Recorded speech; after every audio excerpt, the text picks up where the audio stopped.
नमस्कार श्रोते हो, मी आरजे कोमल तुमच्या सगळ्यांचं स्वागत करते. तुम्ही ऐकत आहात आचार्य 90 FM युअर ऑन रेडिओ. श्रोते हो, आपण आपल्या आचार्य 90 FM च्या माध्यमातून नेहमीच विविध विषयांवर अनेक छान मुलाखती घेत असतो. आजचा आपला मुलाखतींचा आणि गप्पांचा विषय जो आहे हा थोडा वेगळा आहे, पण वेगळा विषय जरी असला तरी आत्ताच्या जनरेशनला किंवा मी म्हणेन की सगळ्या जनमानसांमध्ये एक छान एक काहीतरी चांगला कटाक्ष टाकणारा, सध्या आपल्या अवतीभोवती काय घडतंय किंवा आपल्या आजूबाजूला पर्यावरणामध्ये काय गोष्टी सुरू आहेत, या सगळ्या गोष्टींवरती एक छान आपण नजर टाकणारा असा हा आपला आजचा हा विषय आहे. तर आज आपल्यासोबत जोडले गेलेले आहेत मोहन उपाध्ये सर. सर, तुमचं खूप खूप स्वागत आहे आचार्य 90 FM मध्ये. आणि मला सांगायला अतिशय आनंद होतोय की मोहन उपाध्ये सर आपल्याच कॉलेजचे माजी विद्यार्थी आहेत. आणि खरं तर कॉलेजमध्ये शिकून झाल्यानंतर पुढची जी त्यांची जर्नी होती, पुढचा प्रवास होता, हा फार म्हणजे मी म्हणेन की आपल्या सगळ्यांनाच असा अट्रॅक्ट करणारा होता, आकर्षित करणारा होता. त्याचं कारण असं आहे, कारण सर निसर्ग मित्र म्हणून काम पाहतात. सह्याद्री निसर्ग मित्र चिपळूणमध्ये या संस्थेचे सदस्य म्हणून त्यांनी 2002 मध्ये सागरी कासव संवर्धन आणि प्रजनन कार्याची जी आहे ती सुरुवात केली. त्यानंतर कासव संवर्धन आणि जनजागृती या क्षेत्रामध्ये सरांचा तब्बल 1 नाही 2 नाही 24 वर्ष त्यांचा जो कार्यकाळ आहे तो तिथे त्यांनी त्यांचा वेळ तिथे दिलेला आहे.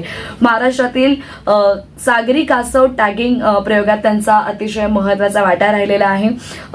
त्यामध्ये त्यांनी रायगड जिल्ह्यामध्ये प्रकल्प समन्वयक म्हणून सुद्धा 2016-17 मध्ये काम केलं होतं.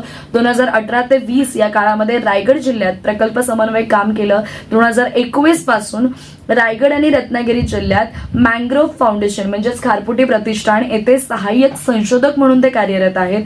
शैक्षणिक मार्गदर्शनमध्ये बघायचं झालं तर 17 विद्यार्थ्यांना त्यांच्या MSc अभ्यासक्रमाअंतर्गत क्षेत्रीय अभ्यासासाठी सुद्धा मदत केली आहे. 2 विद्यार्थ्यांना त्यांच्या PhD साठीच्या क्षेत्रीय कार्यासाठी मदत केलेली आहे. आणि निसर्ग संवर्धनासाठी सुद्धा सरांचं काम बरंच राहिलेलं आहे. वेळाच उपक्रम आपण बऱ्याच वेळेला ऐकलेला आहे. तर हे उपक्रम राबवण्यामध्ये सरांचे गुरु असतील किंवा सर असतील आणि त्यांच्याबरोबरची टीम असेल, यांचा एक महत्त्वाचा जो आहे तो मोलाचा वाटा आहे.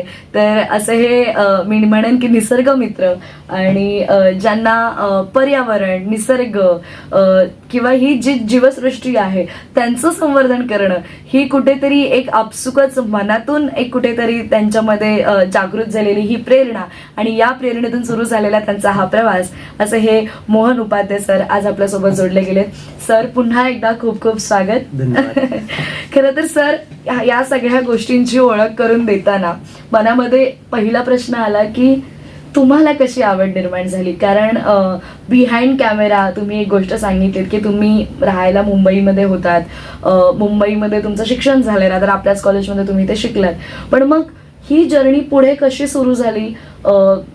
समुद्र, कासव किंवा इतर प्राणी पक्षी, ते जे जीवन आहे त्यांच्याकडे कसं अट्रॅक्ट झाला? माझा जन्म चेंबूरचाच आहे आणि माझी 1ली ते 4थी शाळा बालविकास संघ, 5वी ते 10वी चेंबूर हायस्कूल, मग मी FAC कॉलेजला, ज्युनियर कॉलेजला होतो आणि डिग्रीसाठी मी आचार्य कॉलेजला होतो 15वी पर्यंत. आणि माझं म्हणजे ह्या क्षेत्रात जरी काम असलं किंवा मी आता कांदळवन प्रतिष्ठान वन विभागाचाच एक भाग आहे ज्याच्यामध्ये सहाय्यक संशोधक म्हणून काम जरी करत असलो तरी बेसिक माझं बॅकग्राऊंड कॉमर्सचं आहे. ओके. सो त्याच्यामुळे असं आहे की एखाद्या क्षेत्रात काम जर करायचं असेल तर तिथे तुम्हाला खरंच मनापासून आवड असणं गरजेचं आहे. मी लहान असताना शाळेत जेव्हा जायचो त्यावेळेला म्हणजे चेंबूर हे सगळ्या गोष्टींसाठी प्रसिद्ध आहेच, पण त्याच्यामध्ये पाऊस पडला की पाणी तुंबणं याच्यासाठी जे काही होतं, तर मी जिथे राहायचो पोस्टल कॉलनीमध्ये मी राहिला होतो. आमच्या इथे तर फेमस स्पॉट होता की तिथे कायम पाणी तुंबायचं. तर तिथे जवळपास असलेली मांजरं किंवा कुत्री काही कारणांनी जर मृतावस्थेत सापडली तर त्यांना पूर्ण किंवा त्यांची पिल्लं सापडली तर शाळेतनं घरी येताना त्या पिल्लांना घरी घेऊन येणं वगैरे ह्या सगळ्या गोष्टी मी लहानपणापासून करायचो. त्याच्यामुळे प्राण्यांची आवड खूप होती. पण म्हणतात ना की तुम्हाला योग्य मार्गदर्शन असलं पाहिजे. मुंबईत राहिल्यामुळे इथले बीच फिरलो, दादर चौपाटी असेल, गिरगाव असेल, जुहू असेल, वर्सोवा सगळे किनारे फिरायचो. पण जेव्हा मी इथे कॉलेज माझं पूर्ण केलं त्याच्यानंतर मी नोकरी केली. म्हणजे कॉलेज करताना सुद्धा मला खरंच कॉलेजचे आज या माध्यमातूनच आभार मानायचे की त्यावेळेला घरची परिस्थिती तेवढी नव्हती चांगली. तर त्याच्यामुळे मी 2 लेक्चर करून मी नोकरीला जायचो. मी 13वी, 14वी, 15वी जॉब करून माझं कॉलेज पूर्ण केलंय आणि ते कॉलेजने मला परवानगी दिली म्हणून ते शक्य झालं. बरोबर. आणि तिथे मग असं झालं की लहानपणापासून पाहिलेली मुंबई, मग वाढलेली गर्दी, ह्याला मी कंटाळलो आणि मग मुंबई सोडायचं ठरवलं. रत्नागिरी जिल्ह्यात मंडणगड तालुक्यात वेळास माझं गाव आहे. तिथे शेतीवाडी आहे. मग आपण शेतीवाडी करण्यासाठी, शांत आयुष्य जगण्यासाठी का जाऊ नये, की इथे एवढ्या स्पर्धांमध्ये का राहायचं. म्हणून मी वेळासला 2000 साली मुंबई सोडली आणि राहायला गेलो. 2002ला चिपळूणच्या संस्थेनी समुद्री कासव संरक्षण संवर्धनाचं हे काम सुरू केलं. आणि जेव्हा ते पहिल्यांदा माझ्याकडे आले आणि त्यांनी मला सांगितलं की आपण एक समुद्री कासवाचं काम तुमच्याच गावामध्ये करतोय, तर आमच्याबरोबर हे काम कराल का. माझं बालपण जरी इथे गेलं असलं तरी प्रत्येक सुट्टी मी माझी वेळासला घालवलेली. आणि त्यावेळेला मी लोकांच्या घरात त्यांच्या मांजरं, कुत्रं, म्हशी, गाई किंवा मी लोकांची गुरं चरवायला न्यायचो सुट्टीत गेल्यानंतर. सो गावातल्या लोकांना हे माहिती होतं की ह्या मुलाला प्राण्यांची आवड आहे. त्याच्यामुळे संस्थेला गावातल्या बऱ्याच जणांनी सुचवलं की तुम्हाला प्राण्यावरती जर काम करण्यासाठी माणूस हवा असेल तर तो एक मुलगा आहे जो मुंबई सोडून आला आणि त्याला प्राण्यांची आवड आहे. त्याच्यामुळे संस्थेची लोक माझ्या घरी आली आणि त्यांनी मला विचारलं, आणि तो माझ्या आयुष्यातला एक टर्निंग पॉईंट होता. कारण मुंबईत एवढी वर्ष राहून सुद्धा समुद्र किनाऱ्यावरती किंवा समुद्रात कासव असतं हे माहितीही नव्हतं आणि ऐकलंही नव्हतं कधी. कारण त्यावेळेला यूट्यूब किंवा इंटरनेट हा काहीच विषय नव्हता, किंवा आज जसं डिस्कवरी आहे, नॅशनल जिओग्राफी आहे, त्याच्यावरती माहिती कळते, ह्या गोष्टी काहीच नव्हत्या. जेव्हा मला कळलं की समुद्रामध्ये कासव आहे आणि आपण आजपर्यंत फक्त गोड्या पाण्यातलं कासव पाहिलंय, तर मग का त्याचं काम करू नये, म्हणजे आपल्याला कधीतरी संधी मिळेल ते कासव बघायची. असं करून खरं तर मी या क्षेत्रामध्ये आलो आणि तिथून एक वेगळी वाटचाल सुरू झाली. मग किनाऱ्यावरती रात्री गस्त घालणं, अंडी गोळा करणं, अशी हळूहळू मग ती एक आवड निर्माण होत गेली की 6 महिने आयुष्य पूर्ण बदलतं. की साधारणपणे नोव्हेंबरपासनं मादी कासव अंडी घालायला येतं, तिथून आमची दिवसाची रात्र व्हायला सुरुवात होते. म्हणजे आम्ही रात्रभर किनाऱ्यावरती थांबतो आणि लोक सकाळी कामाला जातात तेव्हा आम्ही घरात झोपतो किंवा ऑफिसचं काही काम असेल तर ते करतो. सो अशी ही आवड हळूहळू डेव्हलप होत गेली आणि आज इथपर्यंतचा प्रवास झाला.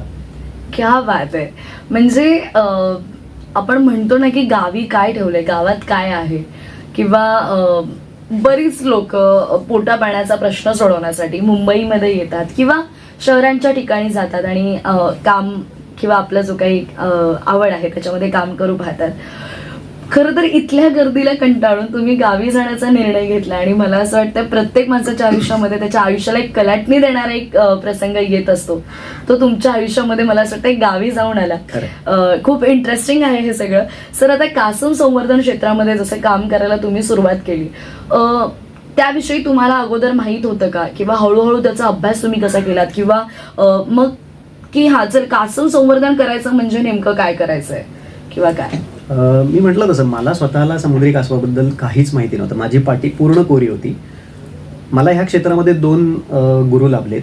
एक सह्याद्री निसर्ग मित्र चिपळूणची जी संस्था आहे त्याचे अध्यक्ष भाऊ काटदरे, आणि दुसरे माझ्याच गावातले गोपीनाथ महाडिक. ते आता 86 वर्षाचे आहेत.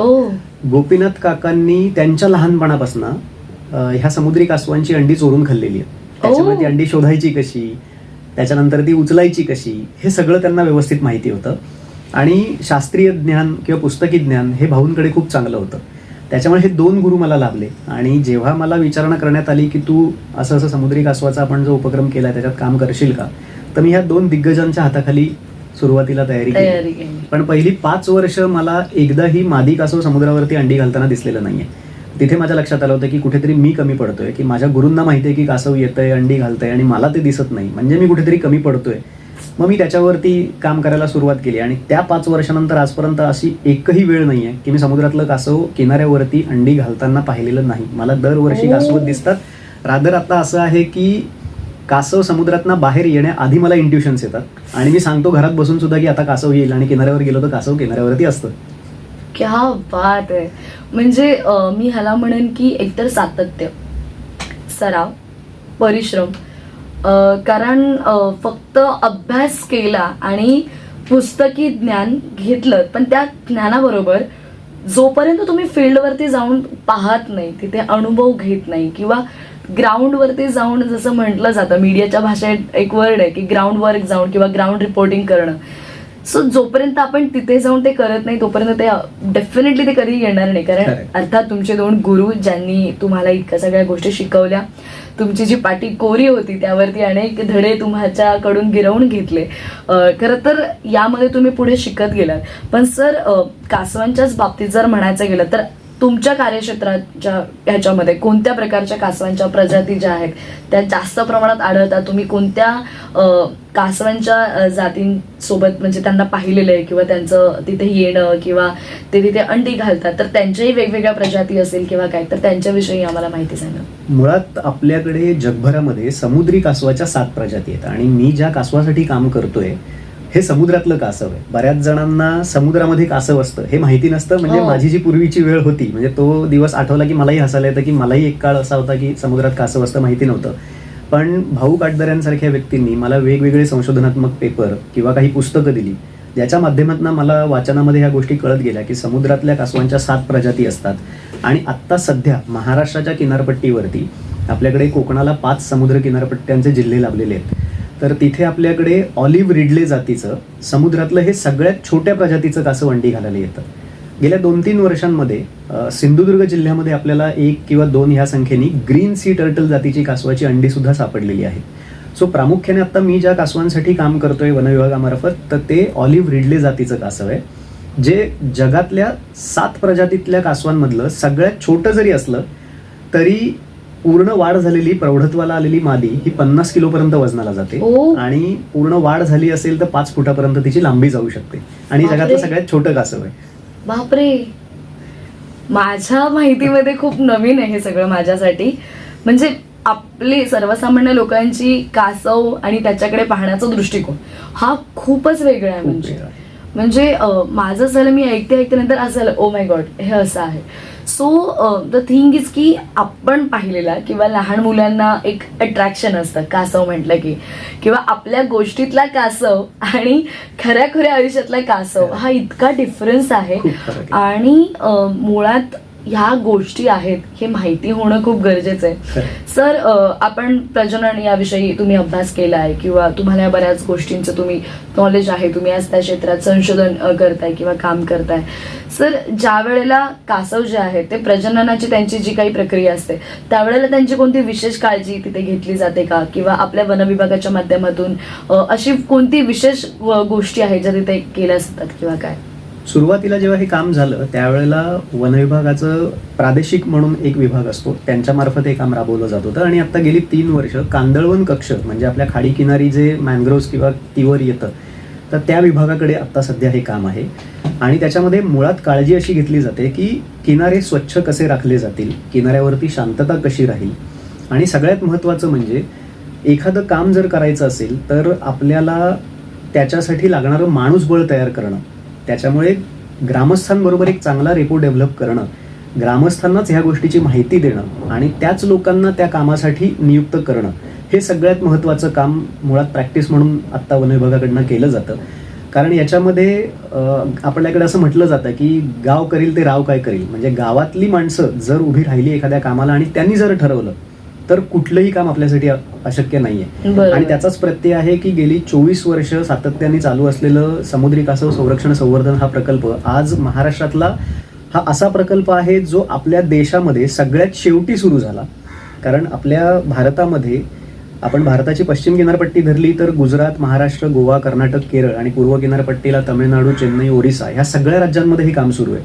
महाराष्ट्रात सगळ्यात शेवटी सुरू झालंय. पण आपण जी ससा आणि कासवाची गोष्ट ऐकली ज्याच्यामध्ये बरोबर. कासव शर्यत जिंकतं, ह्याच कासवानी महाराष्ट्राला सगळ्यात पुढे नेऊन ठेवलंय. Yes. कारण महाराष्ट्रामध्येच सगळ्यात पहिल्यांदी भारताच्या पश्चिम किनारपट्टीला सॅटेलाइट ट्रान्समीटर नावाचं मशीन सुद्धा मादी कासवाच्या पाठीवर बसवलं गेलं तिचा प्रवास अभ्यास Oh. करण्यासाठी. सो ह्या सगळ्या गोष्टींमध्ये मॅनपॉवर जी लागते तर ती मॅनपॉवर स्थानिक लोकांची उभी करून, म्हणजे मी सुद्धा एकेकाळी स्थानिक माणूस म्हणूनच तिथे नेमला गेलो होतो. आणि हळूहळू अभ्यास करून करून मग मी माझ्याबरोबर काही मुलं ज्यांना आवड होती, वेगवेगळ्या गावात काम करणारी होती, त्यांना ह्या गोष्टींमध्ये कार्यशाळा विभागामार्फत घेऊन त्यांना ह्याची माहिती देणं, योग्य पद्धतीने काम कसं करणं. मग किनाऱ्यावरती समजा जर रात्रीच्या वेळेला पर्यटक येत असतील किंवा कोणी त्रास देण्यासाठी जात असेल तर त्याला तिथनं बाहेर काढणं, किनाऱ्यावरती गाड्या नेऊ नये अशा गोष्टींचे फलक किंवा मार्गदर्शक बाबी किनाऱ्यांवरती लावणं, ह्या सगळ्या गोष्टी कांदळवन कक्षाकडनं केल्या गेल्यात की ज्या वेळेला मादी कासव अंडी घालायला येतं तिला कुठल्याही प्रकारचा त्रास होऊ नये. आणि किनाऱ्यावरती काम करणारा माणूस, ज्याला आपण बीच मॅनेजर किंवा कासव मित्र असं म्हणतो, तर तो किनाऱ्यावरती त्यावेळेला हजर असेल. कारण किनाऱ्यावर अंडी घालायला जी कासव येते तिला त्यावेळेला तिचे नैसर्गिक भक्षक मारण्यासाठी किंवा तिची अंडी खाण्यासाठी येतात, ज्याच्यामध्ये कोल्हे, कुत्रे, रानडुकरं असतात. सो ह्या प्राण्यांपासून सुद्धा तिचं संरक्षण करायचं, ही महत्वाची काळजी किनाऱ्यावर घेतली जाते. बापरे, म्हणजे खरं तर हे एखाद्या आईसारखंच आहे. जशी आईची काळजी आपण तिच्या ती जेव्हा आई होणार असते त्यावेळेला घेतली जाते, तर हे तसंच आहे. पण सर, मला जेन्युअनली हा प्रश्न पडलाय की किनारपट्टीवरची जी काही गावं आहेत किंवा तिथे असणारी जी काही लोक आहेत, पर्यटक म्हणा, या सगळ्या वेळेला सपोर्टिव्ह असतात किंवा कारण अशी सिच्युएशन असते त्यावेळेला मग काही वेळेला तिकडे पर्यटकांची येण्यावरती थोडेसे निर्बंध घालावे लागत असतील किंवा किनारपट्टीवरती जी काही लोक आहेत, जी कदाचित आतमध्ये मासेमारीसाठी जाणारी काही लोक असतील तिकडे किंवा त्या किनारपट्टीच्या आजूबाजूची जी गावं आहेत त्यांचं तिकडे येणं हे कुठेतरी आपल्याला थोडंसं थांबवावं लागत असेल, तर या सगळ्या गोष्टी करत असताना त्यांचं तुम्हाला सहकार्य लाभतं का? सुरुवातीला असं होतं की स्थानिक ग्रामस्थांमध्ये समुद्री कासवाची माहितीच नव्हती. पण जेव्हा त्यांना ह्या समुद्री कासवाबद्दल माहिती दिली, शास्त्रीय गोष्टी सांगितल्या, कारण एक काळ असा होता म्हणजे हे समुद्री कासव संवर्धन सुरू करण्यापूर्वी अनेक गावांमध्ये किंवा जेवढ्या गावांमध्ये मादी अंडी घालायला यायची त्या गावांमध्ये म्हटलं तरी हरकत नाही आहे की तिथे स्थानिक लोक ह्या कासवाची अंडी चोरून खायचे. काही गावांमध्ये तर मादी कासव अंडी घालून झाल्यानंतर परत पाण्याकडे जायला निघाल्यावर तिला उलटं करून तिला कापून तिचं मटणही विकलं जायचं. अशा लोकांमध्ये जनजागृती करून त्याच लोकांना ह्या कामामध्ये, म्हणजे थोडक्यात वाल्याचा वाल्मिकी करणं, हे जे आपण पूर्वी ऐकलेलं आहे ते ॲक्च्युअल आपल्या महाराष्ट्रामध्ये आजही काही वर्षापूर्वी झालंय. ज्यांनी ह्या कासवाची अंडी चोरली, ज्यांनी कासव मारून खाल्ली, अशा बऱ्याच लोकांना ह्याच कामासाठी प्रशिक्षण देऊन वनविभागाकडनं नेमलं गेलं. आणि ह्याचं खरंच क्रेडिट वनविभागाला जातं, कारण चोराच्या हातात कुलपाची चावी देणं ही सोपी गोष्ट नसते. तो विश्वास ठेवून तिथे केलं गेलं आणि त्याच्यामुळे आज परिस्थिती अशी आहे, त्या कासवाची माहिती आणि त्याचं महत्त्व निसर्गातलं काय आहे हे स्थानिक लोकांना माहिती असल्यामुळे कुठल्याही प्रकारे आपल्याला दंडुकेशाही किनाऱ्यांवरती करावी लागत नाही, कारण स्थानिक माणसंच पर्यटकांना पहिल्यांदी बाजूला करतात. ज्याचं एक उत्तम उदाहरण माझंच गाव आहे वेळास. वेळास गावामध्ये नोव्हेंबर ते मार्च हा या समुद्री कासवांचा अंडी घालायचा जो काळ आहे, त्यावेळेला संध्याकाळी 7 ते सकाळी 7 किनारपट्टी बाहेरच्या माणसांसाठी बंद केली जाते. त्याच्यामुळे किनाऱ्यावरती बाहेरचा माणूस जाऊ शकत नाही की ज्याला किनाऱ्यावर गेल्यानंतर मला कसं वागलं पाहिजे याची माहितीच नसेल तर त्या व्यक्तीला तिथे जाण्यासाठीच मज्जाव केला जातो. फक्त किनाऱ्यावर स्थानिक मच्छीमार कोण असेल तर तो मासेमारी करण्यासाठी किंवा किनाऱ्यावर काम करणारा व्यक्तीच तिथे किनाऱ्यावर जातो. त्याच्यामुळे या समुद्री कासवांना अंडी घालणं फार सोपं जातं. वाव, खरंच खूप इंटरेस्टिंग विषय हा. खरं तर असं म्हणतात की आपल्याला जर बदल घडवायचा असेल तर त्याची सुरुवात स्वतःपासून करावी लागते आणि ऑफकोर्स ही सुरुवात झाली किंवा तिथल्या लोकांमध्ये ती जनजागृती सगळ्यात करणं हे सगळ्यात महत्त्वाचा भाग होता मला असं वाटतंय. आणि ती केल्यामुळे आज आपण जे काम करतोय त्याला कुठेतरी स्थानिकांचाच हातभार लागला जातोय. सो ही खरं तर खूप कौतुकाची बाब आहे. यानंतर आपण जनजागृतीविषयी अजून बोलणार आहोत, पण तिथंच वेळ झालेली आहे एका छोट्याशा विश्रांतीची. तुम्ही मात्र कुठेही जाऊ नका. आचार्य 90 FM वरती छान सुंदर मनमुराद गाण्यांचा आणि कार्यक्रमांचा आस्वाद घेत राहा आणि ऐकत राहा आचार्य 90 FM your on radio.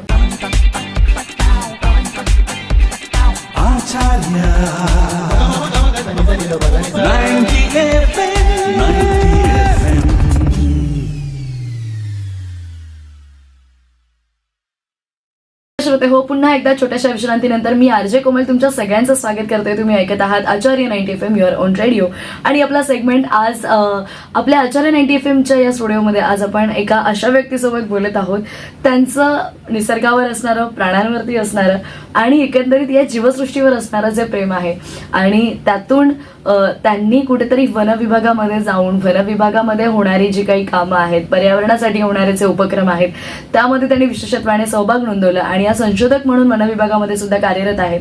Mohan Upadhyay sir आज आपल्यासोबत जोडलेत. सर, पुन्हा एकदा ब्रेक नंतर खूप खूप स्वागत. ब्रेकपूर्वी आपण बऱ्याच गोष्टी जाणून घेतल्या की कासवांच्या प्रजातींबद्दल जाणून घेतलं किंवा त्यांच्या प्रजननाचा काळ आणि त्यावेळी घेतली जाणारी काळजी याविषयी आपण जाणून घेतलं. सर, वनविभागाच्या माध्यमातून आज तुम्ही सुद्धा काम करताय किंवा वन विभागाच्या माध्यमातून असे बरेच प्रोजेक्ट चालू आहेत, पण बऱ्याच वेळेला असं होतं की त्या प्रोजेक्ट विषयी बाहेर तितकं कधी बोललं जातं किंवा एक लोकांचं म्हणायला गेलं तर एक खूप गोड असा एक समज आहे की रिसर्च जे आहेत ते फक्त बाहेरच्या देशांमध्येच होतात किंवा बाहेरच्या देशांमध्येच असा एखादा पर्टिक्युलर टॉपिक घेऊन त्यावरती बोललं जातंय किंवा रिसर्च केला जातोय. पण आपलं वन विभाग सुद्धा बरेच प्रोजेक्ट करत आहे, बरेच प्रोजेक्ट राबवत आहे, बरेच संशोधन चालू आहे. तर कोणते कोणते प्रोजेक्ट सध्या राबवले जात आहेत? महाराष्ट्र वन विभागाकडून वेगवेगळ्या प्राण्यांवरती तर संशोधन सुरूच आहे, पण गेल्या काही वर्षामध्ये एकदम जगासमोर आलेलं महाराष्ट्रातलं जे संशोधनात्मक काम आहे आणि त्याचा विशेष उल्लेख करायला आवडतो की खूप चांगल्या धर्तीचं हे संशोधनात्मक काम चालू आहे, ज्याच्यात सगळ्यात पहिल्यांदी सह्याद्री निसर्ग मित्रांनी सुद्धा आणि वन विभागाच्या कांदळवन कक्षाने सुद्धा डेटा लॉगर आणि टेम्परेचर मीटर याचा वापर करून मादी कासव वाळूमध्ये अंडी घालून जेव्हा जातं तेव्हा ह्या कासवांमध्ये पालकत्व नसतं. अंडी घालून झाल्यानंतर त्या अंड्यांचं काय होतं, त्याला कोणी खातं का, हे बघायला मादी परत येत नाही. पण त्या वाळूच्या असलेल्या तापमानांच्या उभेमुळे ती अंडी उगतात आणि साधारण 1.5-2 महिने 45-55 ॲव्हरेज कालावधीनंतर ती उगून त्यातनं पिल्लं जन्माला येतात आणि ती 4 दिवसानंतर पिल्लं सरफेसवरती येतात. पण मग असं काय तापमान असतं की ज्याच्यामध्ये ती अंडी उगतात, याच्यासाठी डेटा लॉगर आणि टेम्परेचर मीटर लावून त्याचा अभ्यास केला गेला आणि त्याच्यामध्ये एक अशी माहिती लक्षात आली की आपल्याकडे जन्माला काय येणार आहे हे आपल्याला सोनोग्राफीमुळे कळू शकतं की मुलगा जन्माला येणार आहे का मुलगी. इथे तापमान ठरवतं त्या अंड्यामध्ये जन्माला नर येणार आहे का मादी. कमी तापमानामध्ये नर जन्म घेतात आणि तापमान जसं वाढायला सुरुवात होते त्याच्यामध्ये मादी जन्माला येते. तर त्याच्यामुळे साधारण 26 ते 28 डिग्री ह्या तापमानामध्ये नर जन्म घेतात आणि 29 पासून 33 डिग्री ह्या तापमानापर्यंत माद्या जन्माला घेतात. हा डेटा लॉगर लावल्यानंतर आपल्याला तो तापमानाचा अभ्यास आणि मग त्याच्यामध्ये काय जेंडर असू शकतो, त्याच्यामुळे तापमान वाढीचा परिणाम कुठेतरी ह्या प्राण्यांच्या जन्मावरती होतोय की नाही, की ह्याचा एक पुढचाही अभ्यास भविष्यामध्ये करणं हे गरजेचं आहे. त्याचबरोबर सॅटेलाईट ट्रान्समीटर नावाचं एक मशीन असतं, तर ते बसवण्याचा उपक्रम सुद्धा 2021-22 आणि 22-23 मध्ये कांदळवन कक्षाच्या वन विभागाकडनं केला गेला होता, ज्याच्यामध्ये आपण रत्नागिरी जिल्ह्यामध्ये 8 माद्यांच्या पाठीवरती अंडी मादी घालून झाल्यानंतर परत जेव्हा जाते तेव्हा तिला कस्टडीमध्ये घेऊन तिच्या पाठीवरती हे मशीन बसवलं गेलं. याच्यासाठी केंद्र सरकारची एक संस्था आहे, wild life institute of India. या संस्थेला फक्त परमिशन आहे कारण समुद्री कासवं ही अतिसंरक्षित प्रजातींमध्ये गणली जातात, त्याच्यामुळे हे मशीन बसवणं याच्यासाठी ते शास्त्रज्ञ इथे येतात आणि त्यांनी हे मशीन बसवणं आणि त्याच्यासाठी लागणारा जो काही असिस्टन्स असेल तर तो आपल्या वन विभागाकडनं तिथे दिला जातो. तर याच्यामध्ये पहिली कासव वेळासला आपण टॅग केली आहे. बरं, याच्यात जे मशीन बसवलेलं आहे ते साधारणपणे 2 वर्ष चालतं, पण आपलं बॅडलक असं होतं की पहिल्या वर्षी 21-22 मध्ये जी मशीन बसवली ती 3 महिन्यात बॅटरी उतरल्यामुळे बंद झाली आणि त्याच्यानंतर 2 माद्यांच्या पाठीवर मशीन बसवली, ती 5 महिनेच चालली आणि आत्ता सध्या परिस्थितीमध्ये एका मादीच्या पाठीवर ती मशीन बसवलेलं आहे आणि आता ते चालू आहे. सो त्या गोष्टीला 6-7 महिने झालेले आहेत आणि आपण अपेक्षा करतोय की ते पूर्ण मशीन चालेल. पण याच्यामध्ये इंटरेस्टिंग अभ्यास जो आपल्याला करायचा होता तो आपल्याला असा कळला की वेळासला ज्या मादी कासवाला टॅग लावून सोडलं तर ती तिथून निघाल्यानंतर ती गुजरात किनारपट्टीपर्यंत गेली आणि तिचा शेवटचा सिग्नल कर्नाटकमध्ये मिळाला. म्हणजे 3 महिन्यामध्ये साधारणपणे 1200 किलोमीटरचा प्रवास तिने केला. आपल्याला असं वाटतं की कासव खूप हळू चालतं, पण 3 महिन्यात 1200 किलोमीटरचा प्रवास ते करून गेलेला आहे.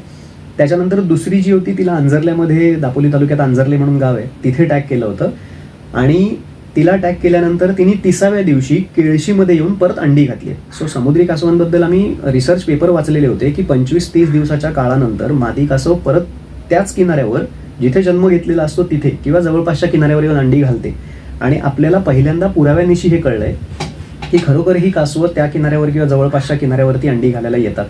तिचाही शेवटचा सिग्नल कर्नाटकमध्येच होता. 3री, 4थी आणि 5वी आपण गुहागरमध्ये तिला टॅग लावलेलं होतं. 3री जी होती आणि प्रत्येक कासवाला आपण नाव ठेवलंय की भारताच्या पश्चिम किनारपट्टीला हे काम सुरू झालं, पहिल्यांदा केलं गेलं महाराष्ट्रामध्ये, म्हणून पहिली कासव जिला वेळासला टॅग केलं तिचं नाव प्रथमा ठेवलं. दुसरी कासव जी होती ज्या दिवशी ती अंडी घालायला आली त्या दिवशी अंजरल्यातल्या देवीचा उत्सव होता, त्या देवीचं नाव सावणीकरीण होतं म्हणून तिचं नाव सावनी असं ठेवलं. त्याच्यानंतर 3री कासव होती, तिचं नाव वन विभागाने वनश्री असं ठेवलं. तिचाही शेवटचा सिग्नल कर्नाटकमध्येच आपल्याला मिळाला. 900 किलोमीटर साधारण तिचा प्रवास होता. 4थी कासव ज्यावेळेला अंडी घालायला पाण्यातून बाहेर आली त्यावेळेला आपल्या जशा पायाच्या खुणा येतात तसं त्यांचा ट्रॅक्टरच्या मागच्या चाकांसारख्या खुणा उमटतात, त्याला ट्रेल म्हटलं जातं किंवा मराठीमध्ये स्थानिक भाषेत त्याला माग म्हणतात की कासवाचा माग आहे. तर आम्ही तो शोधत ती कासव कुठे गेली अंडी घालायला हे शोधतो. तर ते शोधत असताना त्याच्यावरती आम्हाला 1 रुपयाचं नाणं मिळालं. मग ती लक्ष्मीच्या पावलांनी आली म्हणून तिचं नाव लक्ष्मी असं ठेवलं. क्या बात आहे. तिचाही प्रवास आपल्याला असं झालं की दुर्दैवाने फक्त 15 दिवसाचाच ट्रॅक करता आला कारण ती मच्छीमारांच्या जाळ्यात अडकून मेली. त्याच्यामुळे पुढे तिचा प्रवासाचा काही आपल्याला उलगडा झाला नाही. 5वी मादी जी होती ते गुहागरच्या स्थानिक लोकांना आपण नाव सुचवायला सांगितलं. गुहागरला रेवा नावाची नदी वाहते म्हणून तिचं नाव रेवा असं ठेवलं. तिचाही शेवटचा सिग्नल कर्नाटकमध्येच मिळाला. आणि आपल्या भारताच्या पूर्व किनारपट्टीला ओरिसा राज्यामध्ये ही ऑलिव्ह रिडले जातीची कासवं हजारोच्या संख्येने येतात. तर तिथे 2016-17 मला जाण्याचा योग आला होता आणि तिथे आम्हाला कळलं होतं की 50 माद्यांच्या पाठीवरती अशी मशीन लावलेली होती. पण त्या 50 पैकी एकही मादी परत त्या सीझनला अंडी घालायला आलेली नव्हती. म्हणजे महाराष्ट्रात जिला आपण बसवलं ती भारतातली पहिली कासव ठरली जिने परत येऊन आपल्या इकडे अंडी घातली. आणि दुसरी जी 2 आपण कासवं टॅग करून सोडली तर 50 कासवांपैकी सगळ्या माद्या त्यांच्या भारताच्या पूर्व किनारपट्टीला फिरताना आढळलेल्या आहेत. पण आपल्याकडे ज्या 2 माद्यांना 2022-23 टॅग केलं तर त्यातली गुहागरच्या केंद्रस्थानी एक सापडली म्हणून तिचं नाव गुहा असं ठेवलं. यावेळेला ते मशीन 5 महिने चाललं तर ते कर्नाटक सोडून केरळपर्यंत कासव गेलं, तिथपर्यंतचा ट्रॅक झाला. पण गुहागरला बाग गुहागर नावाचा एक भाग आहे, तिथे एक कासव मिळाली म्हणून तिचं नाव बागेश्री असं ठेवलं. तिने आपल्यासाठी इतिहास रचला. तिने 5 महिन्यामध्ये 3500 किलोमीटरचा प्रवास करून श्रीलंकेला प्रदक्षिणा घालून ती ओरिसा राज्यापर्यंत गेली. आणि परत जशी फिरली मशीनची बॅटरी उतरल्यामुळे मशीन बंद झालं, त्याच्यामुळे तो आपला अभ्यास होऊ शकला नाही. आणि आत्ता 8वी मादी जिच्या पाठीवरती आपण मशीन बसवलेलं आहे तिला डहाणूमध्ये हे मशीन लावलंय. आणि ती भारतातली पहिली अशी कासव आहे की जिला कॅप्टिव्हमध्ये असताना आपण हे टॅग केलंय. कारण जनरली अंडी घालून झाल्यानंतर मादीला टॅग केलं जातं. इथे डहाणूमध्ये मच्छीमारांच्या जाळ्यात जखमी अवस्थेत सापडलेली ती कासव होती. आणि डहाणूला वनविभागाचं एक उपचार केंद्र आहे, समुद्री कासवांवरती किंवा प्राण्यांवरती उपचार केंद्र आहे. तिथे तिच्यावर उपचार करून तिला बरं केलं गेलं आणि बरी झाल्यानंतर तिच्या पाठीवरती ते मशीन बसवून तिला 18 नोव्हेंबर 2025 रिलीज केलंय. पण त्याच्यानंतर तिने जे काही आपल्यासाठी म्हणजे अजूनही ते मशीन चालू आहे. होपफुली आम्ही अभ्यास करतोय किंवा पाठपुरावा wild life institute of India आणि वनविभाग करतोय की आम्हालाही उत्सुकता आहे की ती नवीन काय काय दाखवणार आहे. पण ज्या वेळेला तिला रिलीज केलं त्याच्यानंतर ती ओमानला गेली होती आणि ओमानहून परत येऊन सध्या ती गोव्याच्या जवळ कर्नाटकमध्ये आत्ता सध्या ती पोहते. आणि आत्ता सध्या असं म्हटलं जातं की हा एक काळ असा असतो की ह्या काळामध्ये वेगवेगळ्या भागातली समुद्री कासवं ही त्यांची एक मीटिंग असल्यासारखं कर्नाटकमध्ये अपवेलिंग नावाचा एक प्रकार असतो जिथे समुद्राच्या तळाशी असलेले जीव पाण्याच्या वरच्या बाजूला येतात आणि ते खाण्यासाठी ही कासवं एकत्र येतात. तर आता सध्या ही टॅग केलेली कासव तिथे पोहते. आणि डहाणूला जिला आपण टॅग केलं होतं तिचं नाव धवल लक्ष्मी असं ठेवलं कारण डहाणूला महालक्ष्मीचं मोठं मंदिर आहे. आणि आपला एक मित्र होता धवल कांसारा म्हणून, तो दुर्दैवाने आता आपल्यात नाहीये, तर त्याच्यामुळे त्याचं नाव आणि देवीचं नाव असं म्हणून तिचं नाव धवल लक्ष्मी असं ठेवलंय. तो आपला एक प्रवास होता. आणि आता गेल्या वर्षी मेटल टॅगिंग नावाचा एक उपक्रम केला गेला ज्याला अंडी घालायला आलेल्या मादी कासवाला पुढच्या दोन्हीही पंखाला आतल्या बाजूला धातूची एक पट्टी लावली जाते की ज्याच्यामुळे ती कासव कुठेही गेली आणि आपला किनाऱ्यावर काम करणारा माणूस किनाऱ्यावर असेल आणि त्यांनी ते पाहिल्यानंतर त्या पट्टीला एका बाजूला नंबर आणि दुसऱ्या बाजूला ज्या संस्थेने लावलंय त्याचं नाव कोरलेलं असतं. आणि याच्यामध्ये सुद्धा सगळ्या शास्त्रज्ञांना अचंबित करणारी एक गोष्ट घडली. 30 जानेवारीला आपल्याला हा उपक्रम आपण गेल्या वर्षी सुरू केला कांदळवन कक्षाकडनं. आणि तिथे एकूण 62 माद्यांना रत्नागिरी आणि 4 माद्यांना सिंधुदुर्गमध्ये टॅग केलं गेलंय. पण 25 जानेवारीला किनाऱ्यावरती गस्त घालताना गुहागरच्या एका मुलाला एक कासव अंडी घालताना दिसलं. आणि दरवर्षी ह्या उपक्रमाच्या सुरुवातीला म्हणजे नोव्हेंबरच्या सुरुवातीच्या काळात आपण कांदळवन कक्षाकडनं प्रत्येक किनाऱ्यावर काम करण्यासाठी कार्यशाळा घेतो आणि यावर्षी काय काय उपक्रम करणार आहोत त्याची माहिती दिली जाते. नवीन कासव मित्र असतील तर त्यांना प्रशिक्षण दिलं जातं. आणि ह्याच्यामध्ये आपण त्यांना सांगितलेलं होतं की अशी एक धातूची पट्टी आपण त्याला बसवणार आहोत किंवा अगदी सोप्या भाषेत स्थानिकांना समजवायचं एक बिल्ला लावणार आहोत. तर त्याच्यामुळे लक्ष ठेवायचं की कोणाला अशी कासव दिसली तर आपल्याला कळेल की ती कासव परत अंडी घालायला आली आपल्या इकडे. तर आपला उपक्रम 23 जानेवारीला सुरू झाला होता. पण 25 जानेवारीला गुहागरला एक कासव अंडी घालताना दिसली, तिच्या पंखाला तो टॅग होता. तर त्याचा रात्री 10:40 किनाऱ्यावर काम करणाऱ्या मुलाचा मला फोन आला की सर असं असं आहे आणि तिथे कासव आहे, तिला तो टॅग आहे. मग मी त्याला सांगितलं की फोटो असे काढ की मला नंबर दिसले पाहिजेत आणि ते नाव, म्हणजे मी माझ्या वरिष्ठांना पाठवेन आणि आपण शोध घेऊ शकतो की कुठून आली आहे. कारण आपण एकाही मादीला अजून महाराष्ट्रात टॅग केलेलं नाही. दुसऱ्या दिवशी सकाळी आम्हाला ती बातमी कळली कारण मुंबई ऑफिसला ही गोष्ट गेल्यानंतर तिथून देहरादूनपर्यंत चौकशी झाली. 2021 साली वाईल्ड लाईफ कन्झर्वेशन सोसायटी म्हणून एक संस्था आहे WCS, त्या संस्थेने 2021ला ओरिसामध्ये अंडी घालून झाल्यानंतर ह्या कासवाला टॅग केलेलं होतं. 4 वर्षानंतर ती कासव महाराष्ट्रामध्ये आलेली होती. आणि अजूनपर्यंत समुद्री कासवांच्या अभ्यासामध्ये हे बघितलं गेलंय की हे मॅग्नेटिक फील्डचा वापर करतात आणि जिथे पिल्लू जन्माला आलेलं असेल, म्हणजे तुम्ही इंस्टाग्रामवरती रील्स वगैरे पाहिली असतील वेळास कासव महोत्सव आंजरले किंवा गुहागरची सुद्धा, तर पिल्लाला कधी पाण्यात सोडलं जात नाही. त्याला वाळूवर चालवलं जातं की जेणेकरून वाळूतनं पाण्यात जाईपर्यंत ते आपली मॅग्नेटिक फील्ड त्याच्या मेमरीत इम्प्रिंट करतं आणि 15 ते 20 वर्षानंतर त्यातली मादी जी सक्षम होते ती पुन्हा त्या किनाऱ्यावर किंवा जवळपासच्या किनाऱ्यावरती येते, म्हणून त्या पिल्लाला चालवलं जातं त्या किनाऱ्यावरती. पण इथे गडबड अशी होती की तिने अंडी भारताच्या पूर्व किनारपट्टीलाही घातली होती आणि ती भारताच्या पश्चिम किनारपट्टीलाही अंडी घालायला आलेली होती. आणि अजूनपर्यंतच्या अभ्यासामध्ये हेच पाहिलं गेलंय की पूर्व किनारपट्टीची कासव कधी पश्चिमेला आलेली नाही आणि ती आली ती थेट अंडी घालायलाच आली आणि तिने तिथेही अंडी घातली होती, इथेही अंडी घातलेली होती. सो असे काही वेगळे उलगडे की त्याला आपण म्हणू हिडन ट्रेजर आहे समुद्रातलं, की माणूस हा आयुष्यभर विद्यार्थी असतो हे सांगण्यासाठी आपल्याला ही कासव सुद्धा दर वेळेला आम्हाला काहीतरी नवीन नवीन शिकवतायत की मी कुठे जाऊ शकते किंवा तुम्ही माझा पाठपुरावा पूर्ण करूच शकत नाही, मी तिथेही अंडी घालू शकते, मी इथेही अंडी घालू शकते. म्हणजे कुठलाही सातबारा माझ्या नावाचा नाहीये, कुठे पाहिजे तिथे जाऊ शकते. म्हणजे सर तुम्ही या सगळ्या गोष्टी सांगत असताना बॅक ऑफ द माइंड काही गोष्टी इमॅजिन होतात ना, आणि ते असं झालं की जसं आपलं घर आहे, आपला परिवार आहे, आपण कधी या ठिकाणी जातो, कधी त्या ठिकाणी जातो, तसंच ह्यांचं हे खूप सुंदर जग आहे.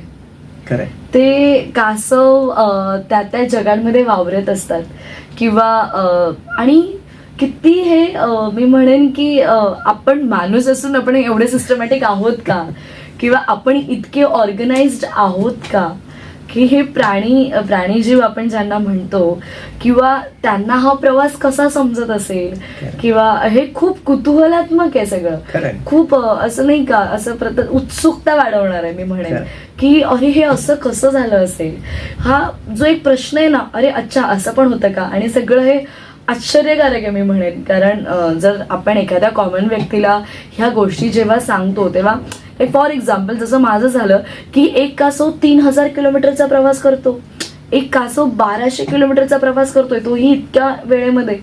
सो या सगळ्या गोष्टी खूप नवीन आहेत आणि मुळात ह्या सगळ्या गोष्टींचा पर्यावरणाशी थेट संबंध आहे. सर मला असं वाटतं की आपण जे इतक्या पोटतिडकीने आपण सांगतोय की कासव संवर्धन झालं पाहिजे किंवा त्यांच्यासाठी काम केलं गेलं पाहिजे, तुम्ही वनविभागाच्या माध्यमातून इतकं काम करताय, खरं तर हे कासव संवर्धन होणं का गरजेचं आहे. कारण बऱ्याच वेळेला बोललं जाते, कारण आज आपण इतक्या गोष्टी बोलतोय पण त्याचा at the end of the हे की त्याचा मुद्दा हा काय की का कासव संवर्धन करणं गरजेचं आहे. निसर्गाने प्रत्येक प्राण्याला, पक्षाला किंवा कुठल्याही सजीवाला जन्माला एवढ्यासाठीच घातलंय की त्याचं निसर्गामध्ये काहीतरी एक काम आहे. तसं मी म्हटलं तसं की सुरुवातीच्या काळांमध्ये गावागावांमध्ये ही अंडी चोरणं आणि खाणं, त्याच्यामुळे समुद्रातल्या कासवांची संख्या खूप झपाट्याने कमी झाली होती. पण मुळात बऱ्याच लोकांना समुद्रातलं कासव किंवा गोड्या पाण्यातलं कासव हे नक्की पाण्यामध्ये करतं काय किंवा त्याचं निसर्गात स्थान काय हेच माहिती नसतं. तर मुळात ह्या दोन गोष्टी पूर्ण वेगळ्या आहेत की समुद्रातलं कासव आणि गोड्या पाण्यातलं कासव. गोड्या पाण्यातलं कासव नावाप्रमाणे गोड्या पाण्यात राहतं, नदी, तलाव, धरण याच्यामध्ये, किंवा काही लोक विहिरीत सोडतात, जे खरं तर चुकीचं आहे. आणि समुद्रातलं कासव हे समुद्रात किंवा खाडीमध्ये काही वेळेला आढळतं, पण दोघांचं काम सारखं आहे, पाणी स्वच्छ ठेवणं. समुद्री कासव समुद्रात असलेलं शेवाळं खातं, समुद्रात मेलेले जीव, मेलेले मासे खातं आणि पाणी स्वच्छ ठेवायचं काम करतं. बरं, ह्या समुद्री कासवांमध्ये गंमत अशी आहे की 7 प्रजातींपैकी भारतीय उपखंडांमध्ये 5 प्रजाती आढळतात आणि त्यातली एक प्रजात ही शाकाहारी मानली जाते, ग्रीन सी टर्टल, जी समुद्रातलं फक्त शेवाळं आणि गवत खातं. बरं, बाकीचीही कासवं एका ठराविक मर्यादेपर्यंत गवत खातात, पण ते गवत एका विशिष्ट मर्यादेपर्यंत खातात, ज्याच्यामुळे छोट्या माशांना त्या गवताच्या आतमध्ये जाऊन अंडी घालता येतात. त्याच्यामुळे हे खूप महत्वाचं आहे. किंवा दुसरं, ज्यांना मरीनबद्दलची माहिती आहे त्यांना किनाऱ्यावरती फिरताना सुद्धा आता आपल्याला बातम्या ऐकायला येतात की किनाऱ्यावरती जेलीफिश आलेत, त्याच्याजवळ जाऊ नका, त्याच्यामुळे आपल्याला खाज सुटते किंवा माणूस दगावू शकतो जास्त प्रमाणात जेलीफिश लागले तर. समुद्री कासवं जेलीफिश खाऊन त्यांची संख्या नियंत्रित ठेवण्याचं महत्त्वाचं काम करतात आणि हे त्यांचं निसर्गातलं स्थान आहे. जर ह्यांची संख्या कमी झाली तर जेलीफिशची संख्या वाढेल. समुद्रात मेलेले जलचर जीव किंवा मासे जर मेले तर प्रत्येक जलचर जीवामध्ये तेलाचा कंटेंट आहे. पाण्यामध्ये हे मासे जर मेले, पाण्यावरती जर तेलाचा तवंग आला तर बाष्पीभवन कमी होईल. आणि आज आपण जे बघतोय की पाऊस कमी पडणं, तर ह्या सगळ्या गोष्टींसाठी प्रत्येक प्राणी वाचणं जसं गरजेचं आहे, तसं हे समुद्रातलं कासव सुद्धा पूर्वी जी संख्येने होती त्या संख्येने येईपर्यंत तरी आपल्याला हे कन्झर्वेशन करायला हवंय. आणि म्हणून हे कन्झर्वेशन आपल्याला केलं जातंय स्थानिक लोकांना एकत्र घेऊन वनविभागामार्फत.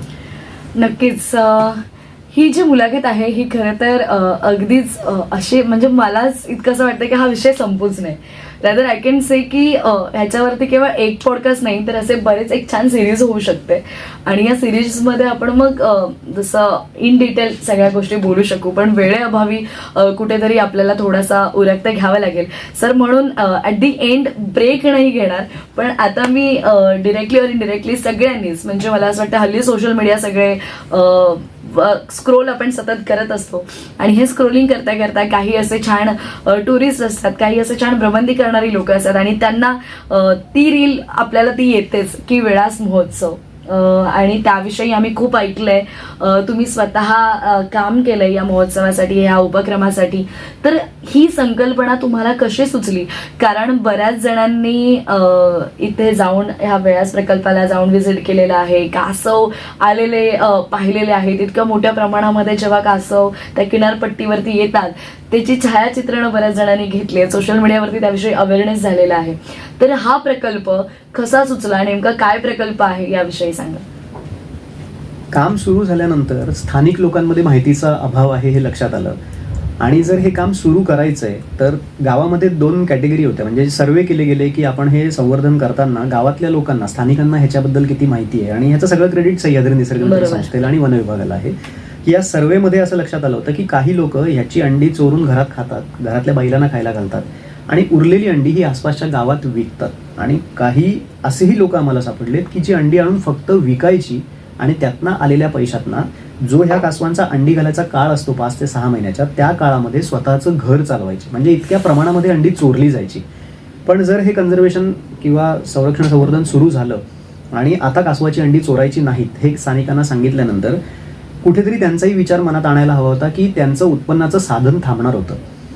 मग स्थानिकांनाच माहिती नाही आहे तर शहरात राहणाऱ्या लोकांना ह्याच्याबद्दल किती माहिती असेल, ही एक संकल्पना खरं तर पुढे आली. आणि म्हणून बाहेरच्या लोकांना इथे आल्यानंतर कासवाची पिल्लं पाण्याकडे जाताना दिसतील, ती बघायला मिळतील, पण ते बघितल्यानंतर आसपासचा परिसर फिरावा आणि त्याच्यानंतर राहण्याची व्यवस्था गावातल्यांनी करावी आणि मग राहण्याचे जेवणाचे पैसे हे स्थानिक लोकांना मिळतील. म्हणजे जी अंडी चोरून विकून पैसा मिळत होता त्याच्याऐवजी पर्यटनाच्या माध्यमातून आता पैसा मिळेल, अशी संकल्पना ती पुढे आली.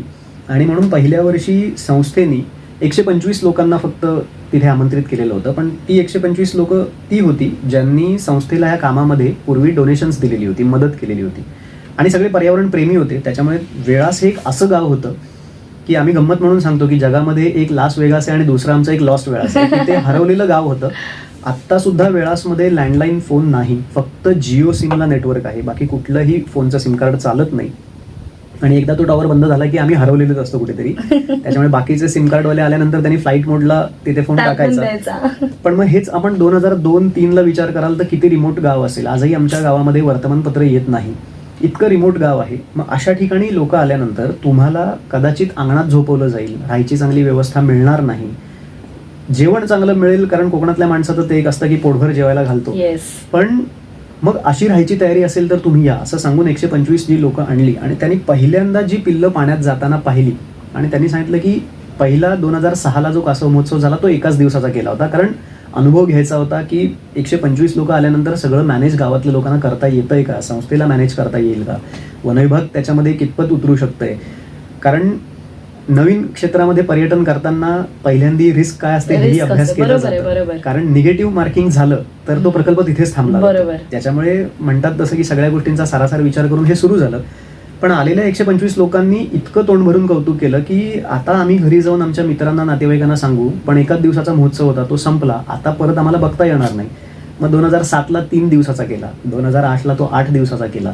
असं करत करत लोकप्रियतेमुळे तो महोत्सव आज पिल्लू जन्माला आलं, पहिलं घरटं उघडलं की पिल्लू जन्माला आल्यानंतर आपण 2ऱ्या किंवा 3ऱ्या घरट्यापासून कासव महोत्सवाची तारीख डिक्लेअर करतो आणि ती शेवटच्या घरट्यापर्यंतची असते. याच्यासाठी एक प्रोसेस असते, ग्रामपंचायतीमार्फत लेखी पत्रव्यवहार वन विभागाला केला जातो, त्यांच्याकडनं ती परवानगी जाते. कारण किनाऱ्यावरती आलेल्या पर्यटकांना कंट्रोल करण्यासाठी स्थानिक माणसं तिथे असणं खूप गरजेचं आहे. म्हणजे आपली किनाऱ्यावर काम करणारी मुलं असतातच, पण त्या व्यतिरिक्त एक मॅनपॉवर तिथे लागते, ज्याच्यामुळे क्राऊड कंट्रोल केलं जातं. आणि सगळ्यात महत्त्वाचा विषय हा आहे की जे आम्हाला कायम विचारलं जातं की तुम्ही महोत्सव करता त्याच्यामुळे या कासवांना त्रास होतो. तर मुळात मादी कासव ज्यावेळेला अंडी घालायला येतं त्यावेळेला आपण महोत्सव कधीच करत नाही. आणि मी म्हणून मगाशी म्हटलं तसं संध्याकाळपासून सकाळपर्यंत हा बीच नेस्टिंग पिरियडच्या वेळेला बंद केला जातो. पिल्लं ज्या वेळेला बाहेर यायला सुरुवात होते तेव्हा महोत्सवाची सुरुवात होते आणि तेव्हा सकाळी आणि संध्याकाळी वेळा ठरवलेल्या असतात की त्याच वेळेला लोकांनी किनाऱ्यावरती यायचं असतं. त्याच्यामुळे कुठल्याही प्रकारे मादीला प्रजननाच्या काळामध्ये त्रास होत नाही आणि पिल्लं जन्माला आल्यानंतर लोकांना ते बघायला मिळतं. आणि मग कॉन्टेंट क्रिएटर असतील, यूट्यूबर्स असतील, रील्स करणारे असतील, ह्या लोकांनी हळूहळू ह्या गोष्टी वाढवत आज जगामध्ये सगळीकडे वेळास कासव महोत्सव प्रसिद्ध आहे. आणि मला सांगायला खूप आनंद होतो, अनेक देश परदेशातली लोक वेळासच्या महोत्सवाला भेट देऊन गेलेली आहेत. Yes, that's true. म्हणजे वेळास या गावची ही मी सक्सेस स्टोरी म्हणेन की आपल्याकडे जे आहे ते आपल्याला दुसऱ्यांना देता आलं पाहिजे. म्हणजे आपण आपल्या भारताबद्दल, आपल्या महाराष्ट्राबद्दल बोललं जायचं की आपण संपन्न आहोत आणि आपण या दृष्टीने संपन्न आहोत, फक्त ते आपल्याला ओळखता यायला पाहिजे. आणि मला असं वाटतं हे वेळासने करून दाखवलंय, हे वेळासने ओळखलंय आणि त्यामुळे आज वेळास म्हणून कुठेतरी जे म्हणतात ना की मिसिंगवालं जे होतं ते आता वेल नोनमध्ये आलेलं आहे. सो खरं तर खूप छान प्रकल्प, खूप चांगले उपक्रम तुम्ही राबवताय आणि आज वेळात वेळ काढून इथे आलात. अवेअरनेस प्रोग्राम आहे, स्टुडंटसाठीच कार्यक्रम, ज्या कॉलेजमध्ये शिकलात, ज्या बेंचवर बसून शिकलात, आज तिथे तुम्ही दुसऱ्या विद्यार्थ्यांना गाईड करणार आहात, अवेअरनेस प्रोग्राम करणार आहात. खरं तर ही जी जर्नी आहे सर खूप इन्स्पायरिंग आहे. बरेच नवीन कदाचित हे सगळं ऐकून मला कुठेतरी एक मी कॉमन गर्ल म्हणून किंवा कॉमन ह्युमन बिंग म्हणून आपल्या बॅक ऑफ द माइंड मनामध्ये विचार येतो की अरे छा, हे आपणही करू शकतो. किंवा संवर्धनाचे काम हे फक्त वन विभाग आणि त्यांच्याकडेच असलेल्या तिथल्याच लोकांचे किंवा त्यांच्याच एम्प्लॉईंचे काम नाहीये. तर मी माझ्या आजूबाजूला काय आहे, मी त्याच्यातून काय घेतोय किंवा मी या संवर्धनामध्ये माझा काय खारीचा वाटा असू शकतो. सो हा एक प्रकाश जो आहे तुम्ही नक्कीच निर्माण केलेला आहे आणि तो आता अनेक विद्यार्थ्यांमध्येही होईल. तर पुन्हा एकदा तुमच्या मनापासून आभार आणि तुमच्या या सगळ्या कार्याला खूप खूप शुभेच्छा. धन्यवाद. तर श्रोते हो, आपली आजची विशेष मुलाखत तुम्हाला कशी वाटली? हा विषय खरं तर संपू नये असा वाटणारा होता. या विषयातून आपण बऱ्याच गोष्टी शिकल्या. कासव हा किती आता हळू चालतो हे कदाचित तुम्हाला उलगडा झालाच असेल, पण येस, कासवांच्या प्रजाती, त्यांचं संवर्धन, त्यांच्यातून होणारे महोत्सव, या सगळ्या गोष्टी आज आपण जाणून घेतल्या. ही मुलाखत तुम्हाला कशी वाटली प्रतिक्रिया नक्की कळवा. आणि मी आर.जे. कोमल सरांसोबत इथे तुमची रजा घेते. तुम्ही मात्र कुठेही जाऊ नका, ऐकत रहा आचार्य 90 FM युअर ओन रेडिओ. धन्यवाद.